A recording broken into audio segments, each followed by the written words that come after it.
आगे बढ़ते लखनऊ से बड़ी खबर है। सूत्रों के हवाले से बहुत बड़ी खबर आ रही है। 20 से 30% महिलाओं को टिकट दे सकती है बीजेपी। यूपी में बीजेपी खेल सकती है बड़ा दांव। 2019 में यूपी में 11 महिलाओं को दिया था टिकट। अब यूपी में एनडीए की 9 महिला सांसद हैं। जातीय समीकरण में कमजोर सीट पर देगी मौका। कमजोर सीटों पर उतार सकती है महिला प्रत्याशी। तो इस वक्त की सबसे बड़ी खबर आपको बताएं कि यूपी में बीजेपी खेल सकती है बड़ा दांव और खबर ये आ रही है कि 20 से 30% महिलाओं को टिकट दे सकती है बीजेपी।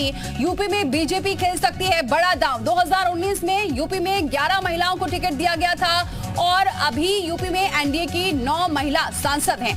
जातीय समीकरण में कमजोर सीट पर खास ध्यान रहेगा और वहीं पर मौका दे सकती है। कमजोर सीटों पर उतार सकती है महिला प्रत्याशी। तो इस वक्त की सबसे बड़ी खबर, महिलाओं को तवज्जो दी जाएगी। 2019 में 11 महिलाओं को टिकट दिया गया था। 9 महिला सांसद हैं एनडीए की अभी। और लेकिन अब आगे जो 2024 लोकसभा चुनाव है वहां पर भी अब महिलाओं को तरजीह दी जाएगी। खास तौर से जातीय समीकरण को ध्यान रखा जाएगा और उस जातीय समीकरण में भी जो कमजोर सीट है वहां पर फोकस किया जाएगा और वहां पर महिला प्रत्याशी को उतारा जाएगा। तो ये बड़ा दाव बीजेपी का कह सकते हैं 2024 लोकसभा चुनाव को लेकर।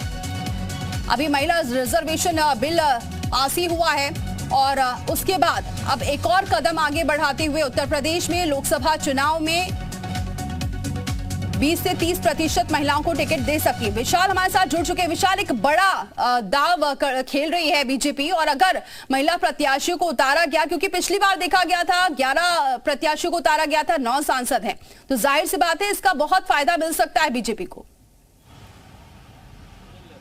देखिए बिल्कुल, अभी हालांकि इसको संभावना के तौर पर देखा जा रहा है, लेकिन ये भी एक बड़ा प्रयोग किया जा सकता है, खास तौर से उन इलाकों में जहां पर बीजेपी के सांसद जो है वो नहीं है और उन इलाकों में हो सकता है कि महिला प्रत्याशियों को उतारा जाए और तवज्जो दी जाए। क्योंकि महिला आरक्षण को लेकर जिस तरह से एक बड़ा दांव खेला गया है, उसके बाद टिकट बंटवारे में भी इसका असर हो सकता है। और अगर आप देखिए तो इस वक्त मौजूदा समय में उत्तर प्रदेश में करीब 13% से ज़्यादा जो महिला सांसद हैं वो बीजेपी की, एनडीए की हैं, जिनमें अगर हम बात करें तो स्मृति ईरानी हैं, रीता बहुगुणा जोशी हैं। इसके साथ साथ अगर हम बात करें तो एनडीए की सहयोगी दल हैं, अपना दल ऐसे, उसमें अनुप्रिया पटेल हैं, केंद्र में मंत्री हैं, वो भी जो है सांसद हैं। तो ये तमाम ऐसे महिलाएं हैं, हेमा मालिनी हैं मथुरा से। तो इन लोगों का वो जो है हो सकता है कि उनको अगला फिर से मौका दिया जाए। इसके साथ साथ कुछ और महिलाओं को, चूंकि लगातार कई जगहों पर महिला दावेदारी जो है वो ज़्यादा तेज है और इसी वजह से हो सकता है कि वहाँ पर प्रत्याशियों के तौर पर महिलाओं को तवज्जो दी जाए। इस पर लेकर एक संभावना